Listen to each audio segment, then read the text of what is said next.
Hanggang sa panahon ng mga Espanyol. 1571-1898 Pagkakatatag. 1571, ginawang probinsya ng mga Espanyol ang Pampanga, isa sa pinakaunang lalawigan sa Pilipinas. Pinangalanan mula sa salitang pampang or tabing ilog dahil nakasintro ang pamayanan sa ilog Pampanga. Pamahalaan at mga bayan. Mabilis na naorganisa ang mga bayan tulad ng Lubao, Bacolor, Makabibi, Guagua. Ipinatupad ang sistemang enkomienda at polo e servicios or sapilitang paggawa. Kristyanisasyon. Ang mga Agustino ang pangunahing misyonero. Maraming simbahan ang itinayo gaya ng San Guillermo sa Bacolor, Santa Monica sa Lubao. Dahil dito, ang Pampanga ay isa sa pinakamabilis na Kristiyanong lugar. Papel ng mga Kapampangan. Kilala ang mga Kapampangan bilang mahusay na mandirigma, tapat na kakampi ng mga Espanyol.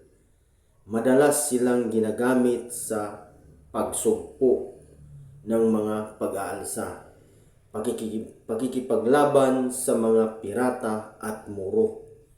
Dahil dito, tinawag silang dugong aso ng ibang Pilipino. Isang bansag na nag-ugat sa kolonyal na politika at hidwaan. Ekonomiya.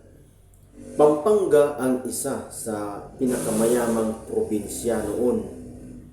Pangunahing produkto: palay, asukal.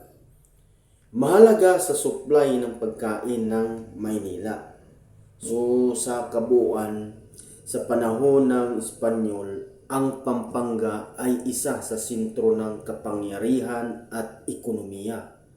Maagang na Kristyanisa.